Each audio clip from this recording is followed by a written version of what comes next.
देखिए, now the second question I have taken आपका now from your book आपका now, ये अभी मैं ये जो बुक है मैंने ऑल इन वन अलग अलग किताबों से आपको करा रहा हूँ। तो डिटरमाइन द जनरल टर्म आपका देखो, तो सबसे पहले बच्चे के दिमाग में ये आना चाहिए कि व्हाट इज द बेसिकली आपका नाउ देखो दिस जनरल टर्म है क्या। जनरल टर्म का मतलब आपका क्या होता है, ये आपका जीएन में लिखते हैं, इसको एएन लिख सकते हैं, ये आपका एक टीएन है। This is called the general term आपका, या तो एएन या कई टीचर इसको टीएन लिखते हैं। ये आपको फाइंड आउट करना है। अब आपका नाम when you are going to start the question, तो आपको सबसे पहले आपको स्टेटमेंट टाइप करना है, let small a be the first term of an AP and small d is the common difference. अब थोड़ा सा ऊपर अपलिफ्ट कर रहे हैं, यहां पे कोई AP नहीं दी है, AP इज नॉट गिवन। जब AP नहीं दिया है इसका मतलब आपको जो है क्या मतलब AP नहीं दी है, आपका कॉमन डिफरेंस भी आप कैसे निकालेंगे वो हमें सोचना है। इसका मतलब किसी भी for the formation of the AP you must have to be with you small a means first term आपके पास होना चाहिए मैंडेटरी, और कॉमन डिफरेंस होना चाहिए, तभी आपका एपी फॉर्म होगा। Note it. लेकिन यहां पे देखिए आपका क्या लिखा है, फर्स्ट कंडीशन। तो फर्स्ट कंडीशन जो आपका दिया हुआ इसने क्या बोला, सेवंथ टर्म इज -1, ये आपका ये गिवन दिया है। This statement you have to type. 7 term का मतलब A7. A7 is equal to A-1 होगा सर। And A7 को हम क्या लिखते हैं? A plus 60. Got it? Now, अब आप करें। Now you please come to the second condition. The second case जो भी आप करें। Now देखो this one. What is that? The 16th term of an AP is अपना क्या लिखा हुआ है? 17. तो ना तो 16 टर्म का मतलब A16 इज इक्वल आपका 70, A16 को we can write A plus 15D is equal आपका 70।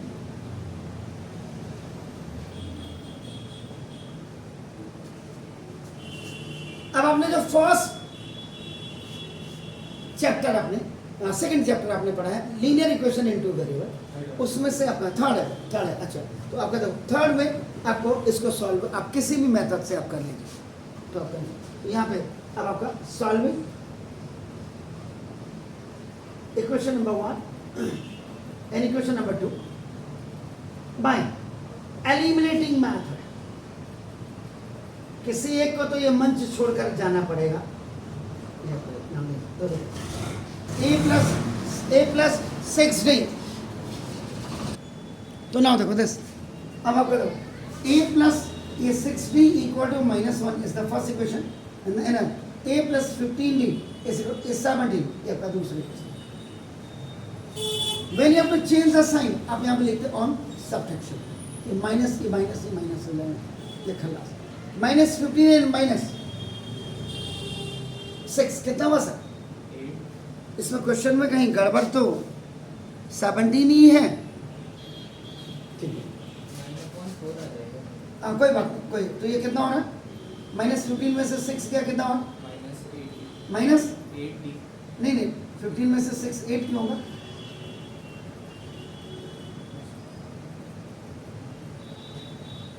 -15 में से 6 सर 9 नहीं होगा, -9D इक्वल ये माइनस आपका 18 हो गया, माइनस से माइनस करना 9D इज इक्वल आपका 18 हो गया, तो D इज इक्वल 18 by 9 ये बाय क्रॉस मल्टीप्लिकेशन आपका ना D इज इक्वल अपना 2, ये आपका कॉमन डिफरेंस आपके पास क्लियर। अब आप क्या करेंगे नाउ सब्स्टिट्यूट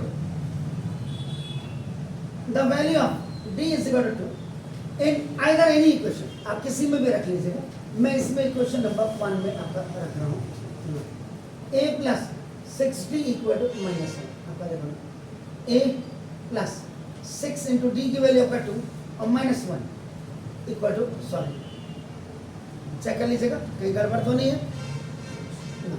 आपका कहता हूँ a इज इक्वल आपका 12, sorry a plus 12 equal to आपका -1, a is equal to -1 -12, a is equal to जो आपका फर्स्ट टर्म आ रहा है दिस इज योर -30। चेक कर लीजिए आपका क्या सही है या नहीं है। अब हमारे पास कभी भी आपका ना फर्स्ट टर्म और आपका ना कॉमन डिफरेंस आपको, इससे now we can generate the AP भी हम जनरेट कर सकते हैं, जो हमारी मर्जी आप वो कर सकते हैं। अब हमने उसने बोला nth टर्म निकालो जनरल टर्म, तो हम जनरल टर्म निकालें। तो general term a n is equal to आपका एक्चुअल में जनरल टर्म का मतलब ही लास्ट टर्म है सर, जनरल टर्म का मतलब ही nth टर्म है, जो आप समझ रहे हैं। A n is equal to a plus n minus 1 into d. A n is equal a -30 plus n minus 1 into d is 2। A n is equal to -30 plus plus का plus आपका 2n और plus minus का minus a देखो a n is equal to 2n minus 50 minus 30. This is the general term of this question. तो ये हो गया general term. जब आपके पास निकल गया तो आप इससे क्या कर सकते हैं, you can generate the AP. आप फर्स्ट टर्म और सेकंड टर्म है, इससे भी आप एपी निकाल सकते हैं, इससे भी आपका एपी निकाल सकते हैं। तो ना अब आपका बच्चे को ये क्लियर हो जाना चाहिए कि फॉर्मेशन ऑफ एपी, जब भी हमको एपी जनरेट करनी है we have to generate the AP.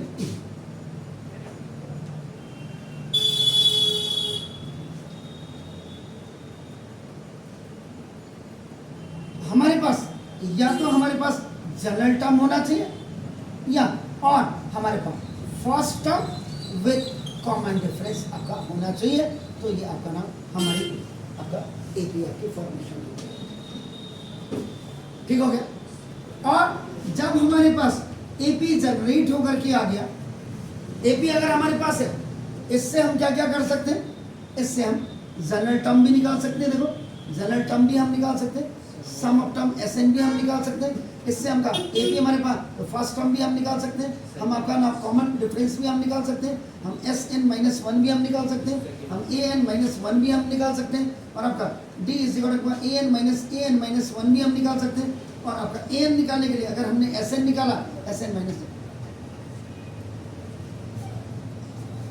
आपका जो उसने पूछा वो करने के बाद कि हम और क्या क्या चीजें कर सकते हैं इनसे, तो वो आपका पूरा लॉजिक पूरा देना। मतलब मैंने वही बोला, my motto is not to complete your syllabus, my motto is कि आपका जो आप पढ़ रहे हैं वो आपको क्लीन होना चाहिए।